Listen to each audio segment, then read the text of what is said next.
Ben has heard us talk on the radio about the humidity of a home there, Brad. Hmm. He has a humidity monitor. Good for him. We do too. In his bedroom that shows the humidity at 41%. Hmm. He heard that there are some benefits of having a humidifier in the bedroom to raise the humidity upwards of 55%, at least during the wintertime. Winner. Ben says he knows you're not a doctor, but does humidity or humidifier in the bedroom help the bedroom and the house and Ben himself, a person? Okay, lots of parts to that. So does it help him personally? He'll have to be the judge of that. I know that at times I've run a humidifier in bedrooms, particularly if you're not feeling all that great. Maybe it helps with some of your head congestion. Uh, But as far as the home goes, the humidity level in your home will vary depending on the outside temperature. So right now, where we are dealing with, colder temperatures last week, it's warming up a little bit, today.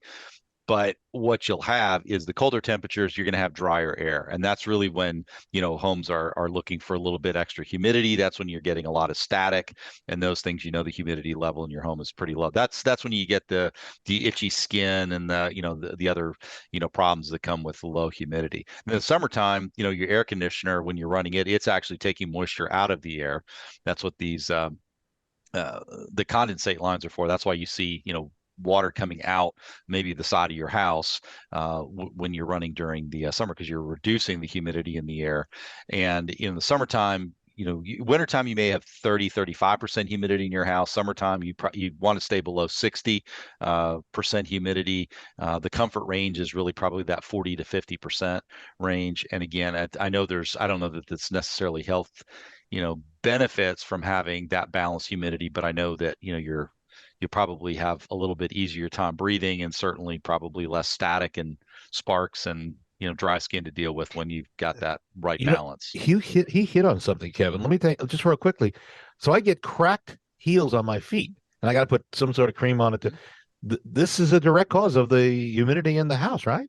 Well, yeah, very possibly. I mean, you think about Huh. the dry air that we have outside. When Wow. when it's cold, I mean, your hands dry out and crack and cuticles and everything else. That's lower humidity. Well, Brad, I Yes. just had this problem personally, I guess, with my place. Is there a difference between gas heat and electric heat? They mentioned that when you go from the heat pump to the heat Yes. strips, it Yeah. really causes the humidity to decrease. Is that Yes, it does. correct? That is correct. Yes, because the heat strips are pure electric. That's just like running a toaster or a blow dryer. So that is basically 0% humidity going on around those. So you're kind of drying the air out. The heat pump is actually part of the air conditioning system, just essentially running in reverse. So you get a little bit more of a benefit on the humidity side there. But yeah, you'll notice a big difference when the auxiliary or the emergency heat kicks in. Your air definitely dries out. If you have gas heat, it should be kinder to your skin, right?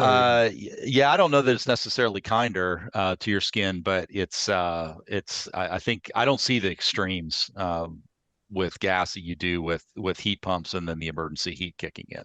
Well, you see, I saw some indication they were talking about in the future about, gas heat versus electric heat, about doing things to basically not necessarily make it illegal, but giving you a lot of Mhm. credits in order to go to the electric heat. But Yeah. you almost need to have a humidifier, don't you? Yeah, I think so. I mean, I do in my house, and I'm on gas heat, but I just have a whole house humidifier. I think a lot of the systems do. Yeah, I think you're right, Kevin. I think you talk to any of the HVAC guys right now, and they're all looking at the future of HVAC, of heat in particular, being heat pumps, and there's some very high tech heat pumps that are coming out.